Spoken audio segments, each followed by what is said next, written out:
So January 5th, 2021. So this is our first news briefing of the new year. So Happy New Year, everyone. We currently, as of today, have 12,753 cases and 189 deaths. 2,561 of those cases are active and 10,000 recovered. So we're seeing that, as new cases, of course, are declining, those number of active cases are declining for us as well. Case fatality rate, 1.5%. Monitoring really is basically those people who are in quarantine being monitored by either our staff or the state trace force contracted staff. Currently, we have 147 people hospitalized in either Sparrow or McLaren Health System. A total of those 147 suspect and confirmed, that is 140 of those are confirmed, 123 are hospital floor, and 17 are in the ICU, 10 as of today ventilated, and 52 emergency department visits as of the 3rd. So our hospitalization graph continues to, I was kind of hopeful we're starting to drop off here. And I guess if you put this into a 7-day rolling average, you might see that we're starting to trend down a tiny bit. We've really been plateaued since really early November at this over 140-ish a day range, and in some cases up to 160 or so per day. So data since the 3rd of October or 4th of October, when they changed the reporting form, shows us how many of those COVID patients are in the hospital, how many are in the ICU, how many emergency department visits we saw in the previous day in that very bouncing around pink line there, which did come down, it looks like, and is stabilized, but definitely bouncing around and starting to look like a little bit higher numbers. And then we have those ventilated patients, and you can see that that number has been gradually declining. We currently have, by percent, 78.4% of our cases that are recovered, 20.1% active, and 1.5% deceased. And this is just our cumulative curve, continuing to wait for that curve to flatten out on us. This is our daily incidence curve. So you can see, as I said, we've had a significant decrease in cases after that really surge in cases that we saw throughout the month of November and into December as we started kind of coming down. And these numbers are coming down statewide as well. So this is our percent positivity, which basically has been over the 10% mark. We dropped down a little bit over 10% again at this point in time. But again, we need to look at those in a rolling average. So if we look at that in rolling averages, we can see that drop off that we've been seeing since we peaked out in our cases there in mid-November. You do see this drop off that comes with it in percent positivity. You do see also that both the percent positivity and the cases per day looks like they could be increasing. Keep in mind, when we're close to those previous days, because this is a 7-day rolling average, every day, for the next 7 days will change many of these numbers. So sometimes you'll see what looks like a trend that's going up, which will then turn back down. This one has been quite a while ago, and I will say probably, it's time will tell whether that trend is going to continue downward or whether we're going to have an upturn here. But we do have this continuing, even though a little bit of a blip up here, continuing downward. But we are, even in our 7-day rolling average, coming up in our percent positivity a little bit. Still 48823 is the zip code with the highest number of cases at 3,061 to 3,070. Followed by 48911 at 1,721 to 1,730. By rate, when we adjust for population, East Lansing zip code has the highest number of cases by rate, followed by the 48910, 48911, Holt, Mason, and Leslie zip codes. Then you see this cluster of zip codes over here: Hazlitt, Williamston, Weberville, Dansville, in that next level down in terms of rates, followed by the 48906 is out here, the Okemos, Stockbridge, and Onondaga zip codes at that 692 to 2856 level. And then the others are 0 to 691. We're only going to do this one heat map this time. Pretty much, you know, when we zoom in here, you do see those, you know, apartment complexes where we see cases. The East Lansing cases still do create within the, you know, a little bit of a zoomed in version, the greatest of the hot spots here. This again is something we're trying to tease out, and it has to do with reporting of test results that keep coming in from a single address in this particular zip code. That is really more of where people were tested and where that report is coming out from. And so those 160 some cases don't have the individual's address on them, and we are working with that provider to get that sorted out. Right now, 52% of our cases are female, 48% male.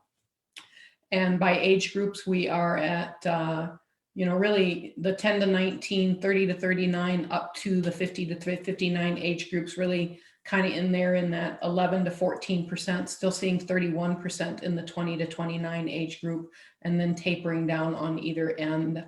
You know, some of this has to do with, you know, these are percent of cases. We also have much fewer people in our county in that age group. Matter of fact, I just checked. I believe we have a 75 and older population in Ingham County of 14,000.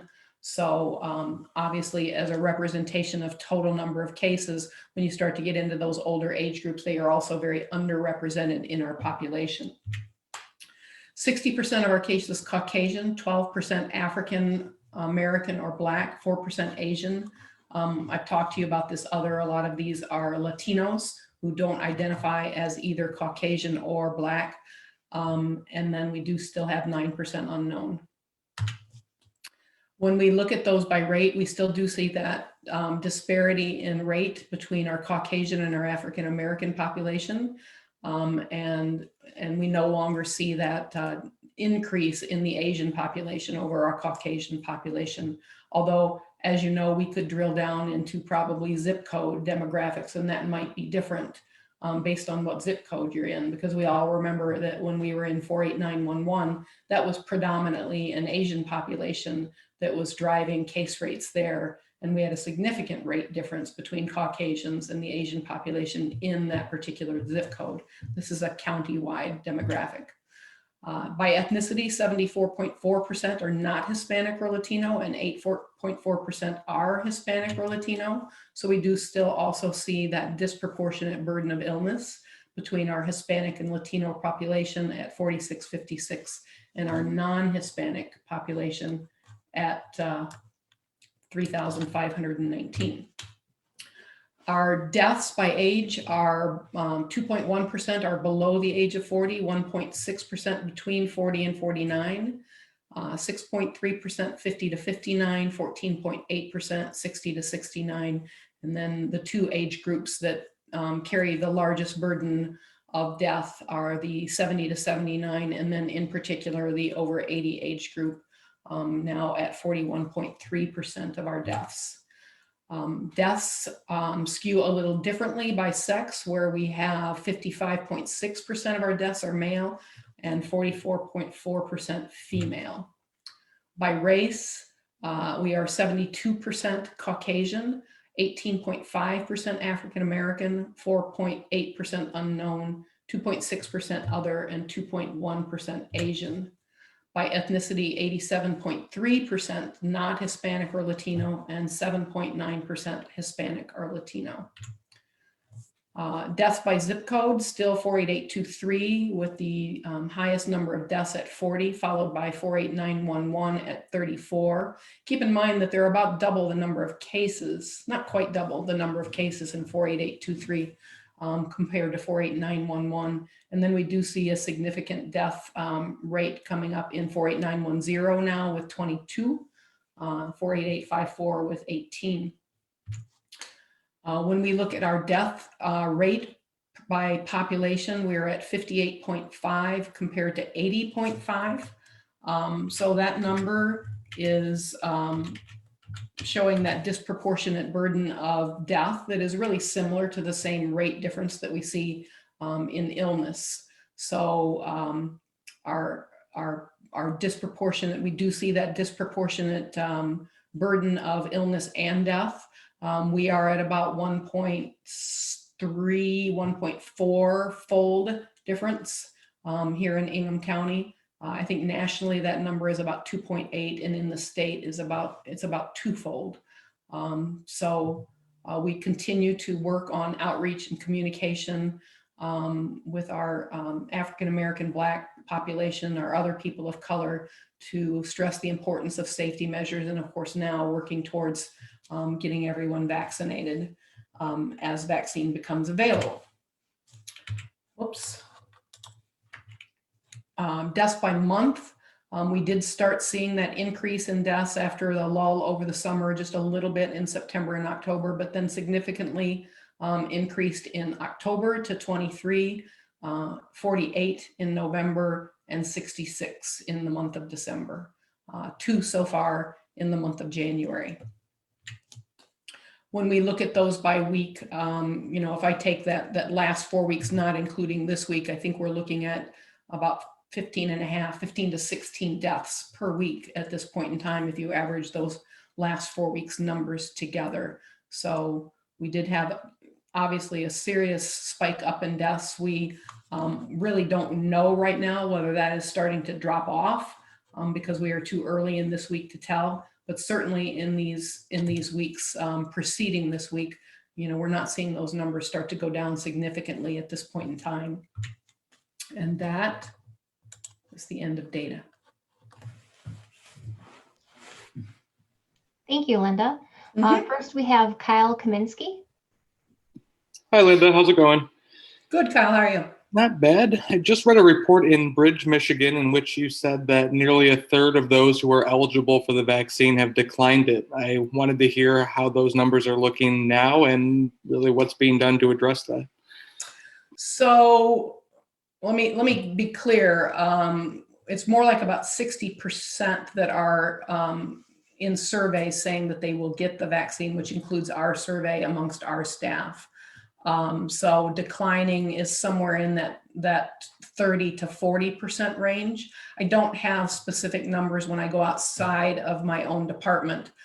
We do ask that as we reach out to groups and start vaccinating them, that they survey and give us kind of an idea of numbers of people that we can expect to be coming through so that we can plan accordingly. But once they do that survey, I don't have the exact answers on those numbers. What we do know is that national surveys are starting to show 60% and upwards of 70+% now saying that they will receive the vaccine. So some of those numbers are basically based on our own survey as well as national surveys, which help us get planning assumptions basically for opening up groups. So what we're seeing basically as a trend nationally, and like I said, you know, as our employers that we get ready to do their vaccinations are doing surveys to help us get counts for their staff, I'm not getting necessarily a percent back from them.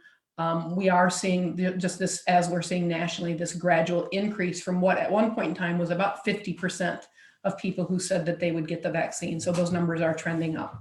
So it's kind of hard to tell really how many people are declining when you have very, very limited amount of vaccine, because as they're declining, we just move to other people who are not declining. So I think it'll take us a little while to get a really good snapshot of the percent of people declining. Right now, we depend on our own internal survey within our department, as well as what national surveys are telling us so that we can use those for planning assumptions. Thank you. Mm-hmm. Next, we have Scott Pohl. Hi, Linda. I wanted to ask you specifically about medical professionals who are turning down the vaccine and those kinds of numbers. And maybe in following up on that, the message that maybe is sending to people who hear news about that sort of thing, that medical professionals are declining the vaccine. Does that concern you about the extent to which others who are eligible but not medical providers might decide to get the vaccine? Well, you know, we always need examples. I mean, it helps that people who are trusted are examples for the rest of folks to say that they will get vaccinated, so to the extent that people trust the healthcare system and healthcare workers, then yeah, that's an important signal to them. That might not be their trusted system. They may trust their faith-based community. And so that might be the message in the place where they need to see people being vaccinated, not necessarily within the healthcare system. So it really can vary, what message that sends out to folks. But I would caution everybody related to that. One, we had the holidays, right? So, you've got to kind of get an understanding of what these surveys are capturing. The national surveys, I think, are trying to get an idea of just an overall, what can we expect? Our local surveys, when we go to an employer, let's say I open up to all EMS and I have all the EMS agencies survey so that I have an idea of how many people are coming through a clinic to be vaccinated and can plan accordingly. When those people decline, some of it was because it's the holidays. And if I have an adverse reaction, I don't really want to be sick on Christmas Day. So, the other is some are saying, I will, but not quite yet. I want to watch this process unroll for a little while longer. So I think you have to take that into account when you see people, as we send out surveys and bring in groups to be vaccinated and maybe only half of their employees are coming, that there are a number of things like that going on, including the employer themselves staggering out who's getting vaccinated when, which is advisable, like with first responders and healthcare workers, because if people do have adverse reactions that make them feel, ill enough to miss work for a day, we don't want, to have vaccinated an entire fire department or an entire police department and then have that happen with, a number of officers or first responders at the same time. So they're planning, in that fashion as well. So there's a lot of moving pieces in trying to figure out just how many healthcare workers or anybody are getting vaccinated, willing to get vaccinated, or willing to get vaccinated eventually. So I think that's a pretty hard number to get a really spot on answer with, which is why we tend to just watch the national surveys and kind of see where things are going. National surveys are definitely increasing in terms of the number of people who are saying that they will get vaccinated. Thank you. Next, we have Kate Wells. Hey, Linda, more vaccine questions, but not necessarily about healthcare workers who are turning this down potentially. Two questions sort of about when you are expecting, if possible, to sort of wrap up 1A in terms of those healthcare workers. We're hearing from some other counties that they think they're maybe like 7 to 10 days out, maybe a couple weeks from hitting everybody. Obviously, it's difficult because it's not like there's a magic registry of all healthcare workers in a county. But do you have a sense of whether you feel like you're reaching people, those who want it are getting vaccinated, and what that timeline would be? And then I have one question about phase 1B. We reached out to all of 1A in the first week. So we were supposed to do 1A, tier 1 to tier 2 to 3. The hospital systems are largely vaccinating the 1A tier 1 group. The tier 2 group had to do with long-term care facilities. That's happening through partnerships. We picked up some of that and did that big portion of the tier 3 part of 1A. As soon as our appointments started slowing down for the vaccine we had on hand, we did actually start soft opening to some of the 1B groups, which means we have already vaccinated some of our law enforcement and our fire departments. So we did that last week. And those are one. There's a 1B, yes. Was there, I know the state has been worried about folks kind of moving ahead from other areas because they want to avoid people like driving from one area to another in order to get this. Do you know whether other counties are doing that? And is this something that was talked about with the state? I have heard other counties say the same thing, that they've also moved on to starting to gradually open to some of their fire and law enforcement. I mean, keep in mind, EMS was already in 1A, fire and law enforcement. A lot of fire departments actually were already part of 1A too, because they do that direct care as part of a lot of them are EMTs or paramedics as well. Yeah, I did have conversations with the state. They totally understand. And Dr. Caldoun is right on the same page with me. It's like the last thing we wanted last week when I was in our clinic on Monday, and we are vaccinating roughly 350 a day. And we only had 40 appointments scheduled for Wednesday. Right? So I said, well, it's time to let law enforcement and fire departments know that it's coming. And then that filled up and we vaccinated 410 people on Wednesday. So we will continue to basically look at where we are with regard to slots that are open or slots that are filled with the groups that we've opened to. And if we run into any point in time where, like that day, I mean, we had, obviously if we vaccinated 410 and we started out with 40, we had 350-ish spaces available to vaccinate people that would have just sat there, which means that vaccine would have sat in our freezer. And we're not going to do that. So we do have to be cautious. It was a bit of a soft open. And we just have to continue basically going through that and always looking out at that scheduling system that we have. And as soon as we detect that we don't have a full schedule, we're going to make decisions to make sure that schedule is full. Obviously, with moving into one, sorry, I have a lot of questions, and I know other people need to go too. Is your sense with the 1A that slowdown was because everybody basically got vaccinated who's even like in an urgent care or a physical therapy place? Do you have a sense of how many people or what percentage just weren't wanting to get that vaccine? They had the opportunity, but they didn't want to. I'm like I said, we can only, the employers themselves would know the answer to that question. I would not. We did pharmacies, physical therapists, all of that 1A group. We opened up to all of that. We have limited vaccine. So with limited vaccine, supply demand would say that we would have more demand than we have supply. As soon as we don't have more demand than we have supply, then we have to figure out a way to make sure that we make sure vaccine gets out.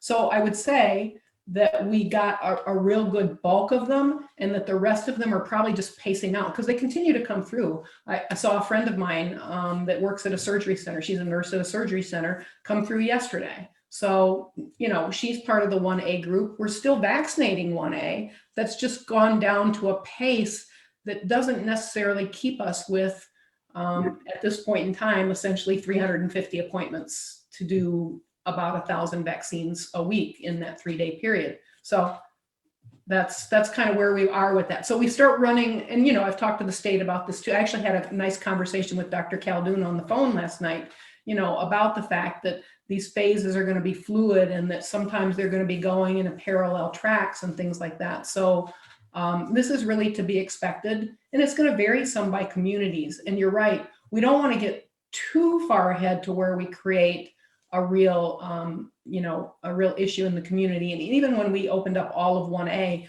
we had some providers over in the southeast area of the state starting to come here to get vaccinated because they hadn't been communicated with or whatever. And we, the first day somebody called me and said, this provider drove over here from Southfield. What do we do? I said, well, go ahead and vaccinate them. But from that point on, we had to look at our scheduling system in a way to make sure that people weren't. Anyway, we just had to work with our scheduling system. When you say provider, you mean like EMS or police, or they were a healthcare worker? A medical provider.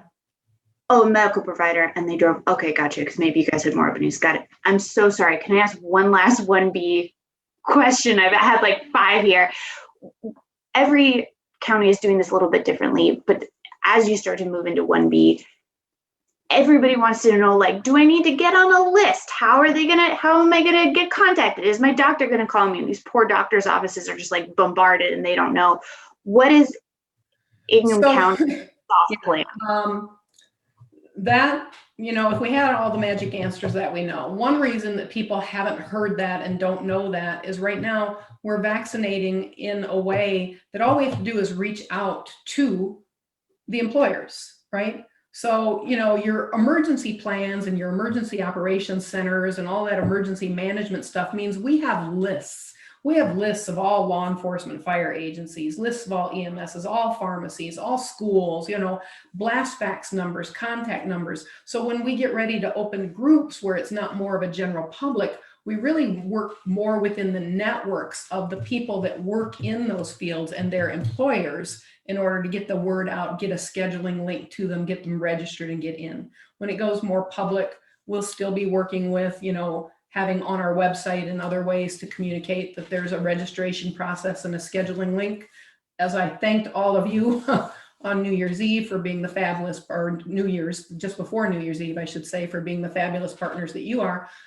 A lot of people will hear, through the media, letting them know that, we've opened to whatever age and above, and then people will, get that information. We're also, of course, the first groups that are going to be opened that are more general public are going to be your elderly. So working with like the Area Agency on Aging, Tri-County Office on Aging, and other networks, again, it really is about networking within systems that reach the people that you can reach. Because we have to imagine, we can use the media, we can put it on our website, we can create a scheduling link, but we're also talking about an elderly population that may or may not be very tech and internet savvy. And so that can't be the only way that we reach out to folks. So it's just kind of a multitude of things, networking and partnerships, and then, communication via social media, and those sorts of things that people will know.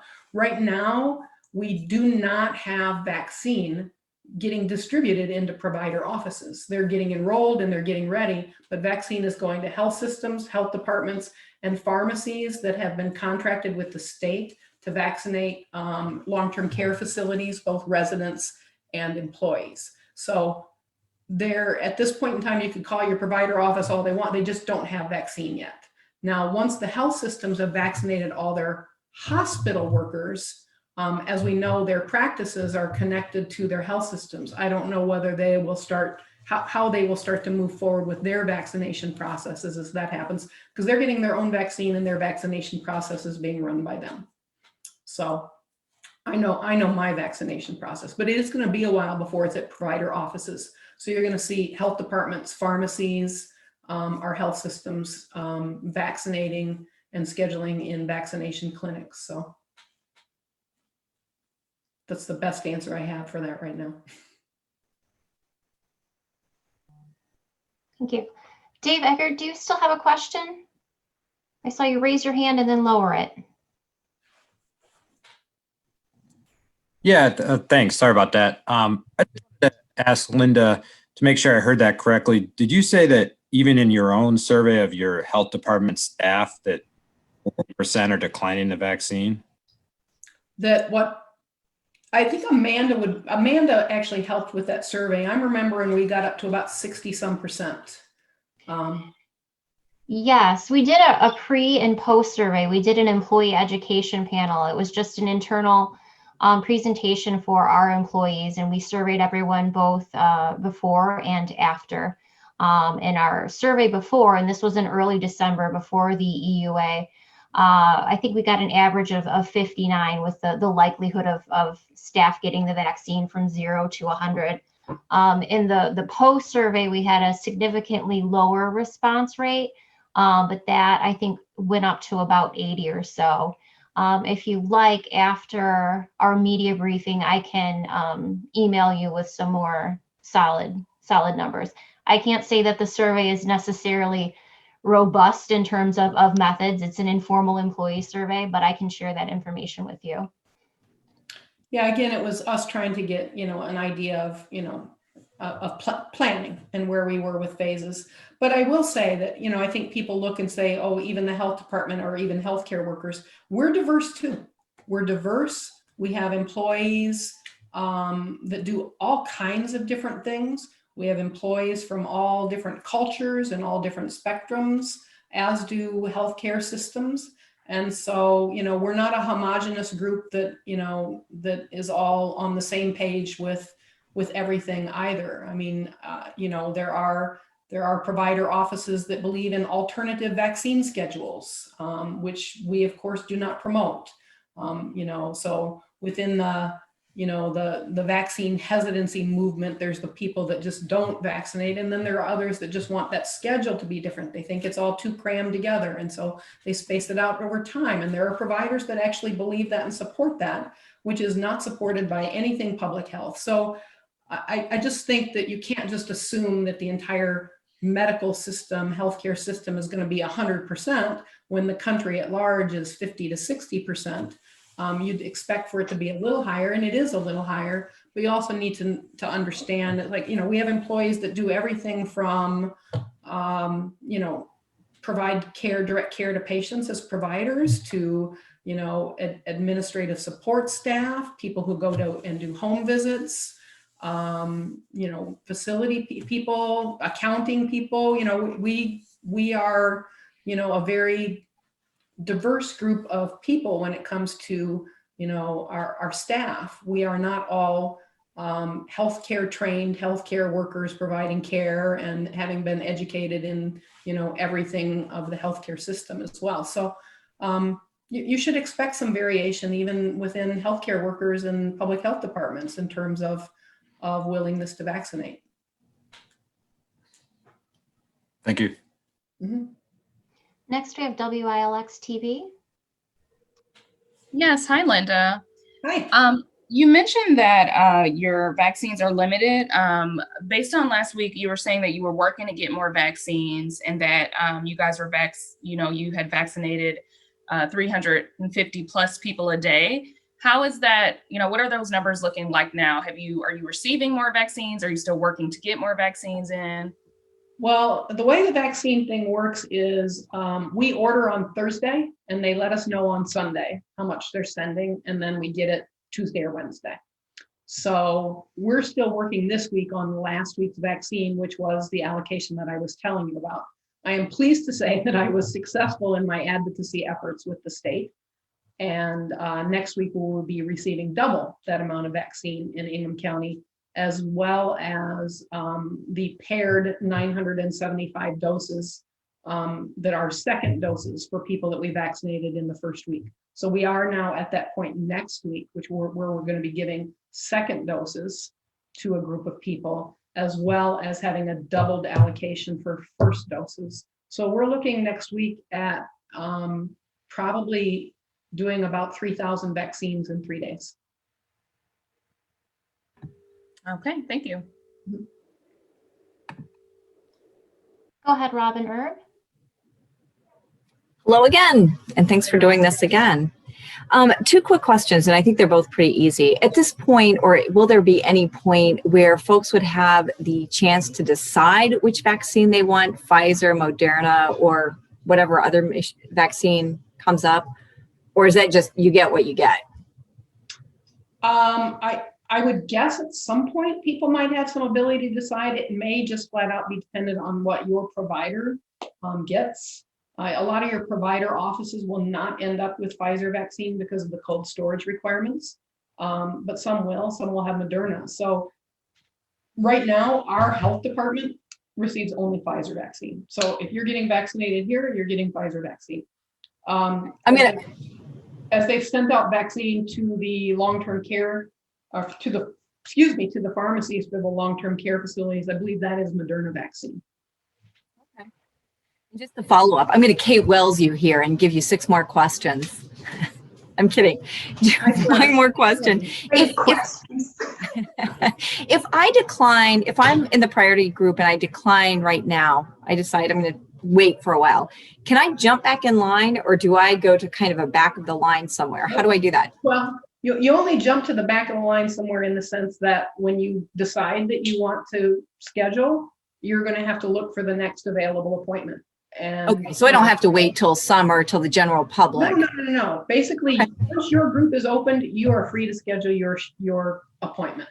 If you didn't schedule it in that first week that we opened it to you, or in the next week where we continued, your group is still open, and those groups of people, any groups of people that we have open to, can continue scheduling appointments at any time whenever they choose to go ahead and get vaccinated. And you are seeing some of that happen. I mean, some people just want to, some of their colleagues are getting vaccinated. They're kind of watching and sitting back and watching, and then eventually are scheduling as well. So, and like I said, they're also, employers are trying to pace them out to some extent to make sure that we don't have any problems with adverse effects. Most everybody I've talked to so far has at worst had a sore arm. I haven't heard anything other than sore arms yet. So I get my second one on Friday. I'll let you know. Will you do a selfie and send it to us all? Sure. Thanks so much for the clarification. All right, Sarah Lear, go ahead, please. Hi. So just to clarify something, the people in Ingham County who are part of Group 1A who have been vaccinated, has it been only people in healthcare settings so far, or have there been long-term care residents in Ingham County vaccinated thus far? First of all, the long-term care facility effort is being done through partnerships with Walgreens and CVS, who will go out to long-term care facilities and vaccinate employees and residents. I know that is going on. I don't know where they are with it. I do know that we did have some long-term care facility staff that knew that they were going to have to wait until, I think, this week for that project to start. And so some of the long-term care facility staff did come through our clinic, I think last week. Because again, we're certainly not going to turn down somebody who's eligible for a vaccine, even though the pharmacies will be out there soon. So yes, that's going on. I just can't tell you how much of that has happened at this point in time. Okay, but there's been some long-term care facility residents or staff members who've been vaccinated. I believe that was just, Amanda can correct me if I'm wrong. I'm pretty sure that just started this week. Okay. And in terms of Group 1B, you mentioned that you're starting a little bit with 1B. Thus far in 1B, has it been only first responders, or are people over 75 getting vaccinated now too?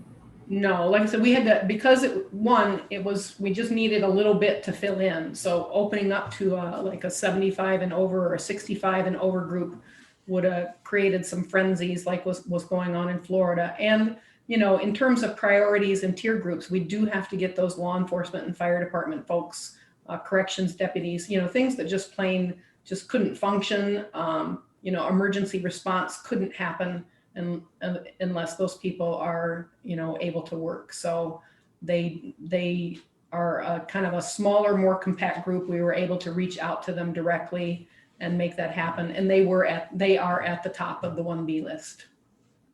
And you mentioned that thus far you had been averaging, I think you said about 350 vaccinations a day. Is that where you want to be right now? Do you have a target number that you're trying to hit each day, metrics that you're shooting for? Well, what I told the state last week was, if you give me enough vaccine, I can do 1,000 a day with this one site that I have right here. So, and we are prepared to send out strike teams and open up other sites if we had more vaccines. So right now, I'm just happy that they gave me enough vaccine to do that 1,000 a day over a 3-day period, and we'll see what happens. Keep in mind that with the doubling of our allocation at this point in time for first doses, 3 weeks from now, we'll have double, we'll be looking at closer to 4,000 doses, because they will have to match up the 1,950 that they're sending us for next week, 3 weeks down the road, for second doses on those.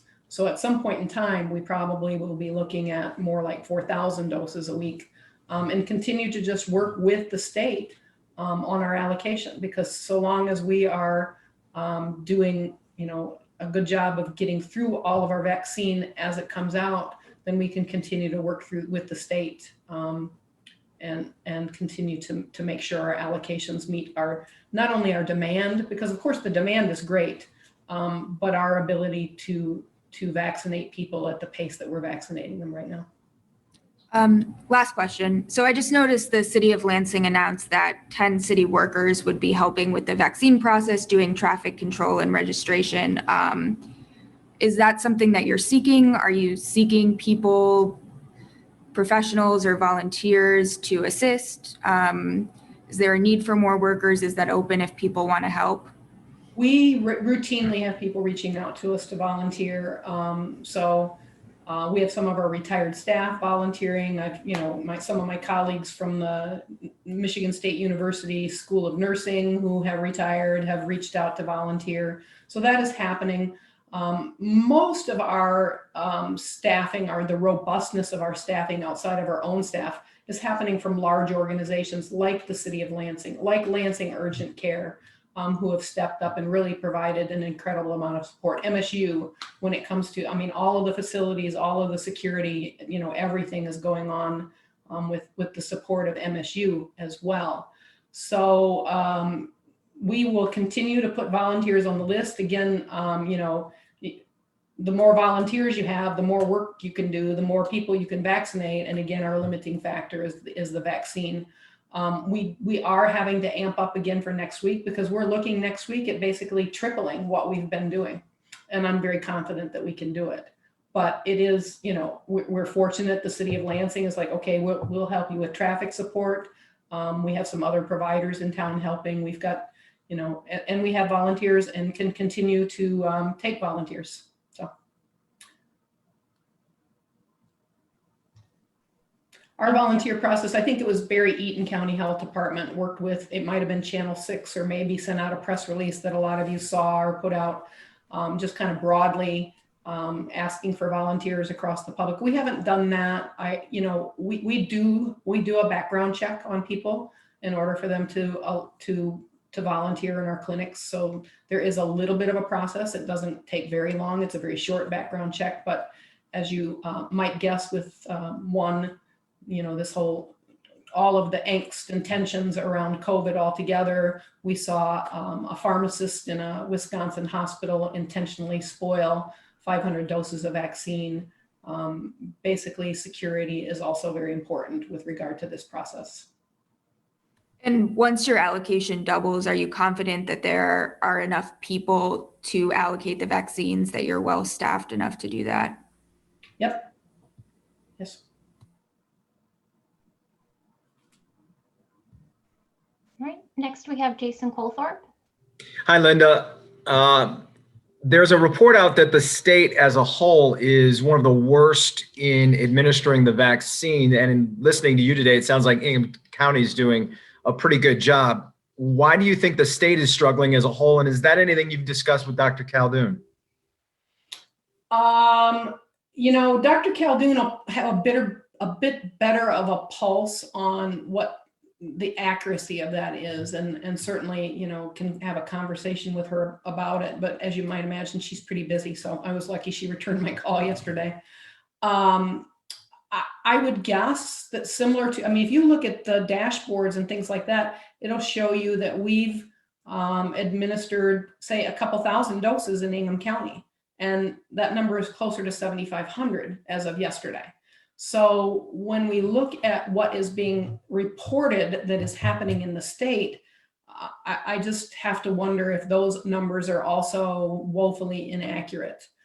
We've heard reports at the federal or the U.S. news level that a lot of that reporting seems like it might be inaccurate, that it's lagging behind because of the way the information flows in. I don't know how the state sends that information to the CDC or how they're working with that. So that's one of the things I'm trying to understand right now with what's going on with these dashboards. So I did reach out to the Bureau of Epidemiology for some tutoring. It's like, why don't you guys walk me through this so I understand what's going on? Then it's going to be easier for me to explain. The numbers just all seem really off right now. So it's hard to say whether that is true or not, quite honestly, when I know how inaccurate those numbers are for this county. Thank you. Go ahead, Scott Pohl. Like many reporters, math is not my strong suit, and I've heard doubling the number of doses, but tripling the number of people that you'll be vaccinating. Can you help me understand that? That's because they doubled our allocation for first doses and sent us 975 second doses. So we were getting 975 a week. Next week, we're getting 1,950, but we're also getting an additional 975 to give second doses to the people that were vaccinated 3 weeks ago. So you put all that math together, and then you add in the fact that 975 doses, because oftentimes there's a 6th dose in that vial. So we're counting on 5 per vial. Oftentimes you are vaccinating closer to 1,000 people or more with 975 doses worth of vaccine, which is at the end of last week, we'd done almost 2,100 and had received 1,950 doses of vaccine. So we did tap a little bit into the vaccine we received last week, but so that's how you get to the 3,000 number. You take 975 times 3, and then you have to scooch it up a little bit for those 6 doses that are in there. I've caught up now. Thanks. You're welcome.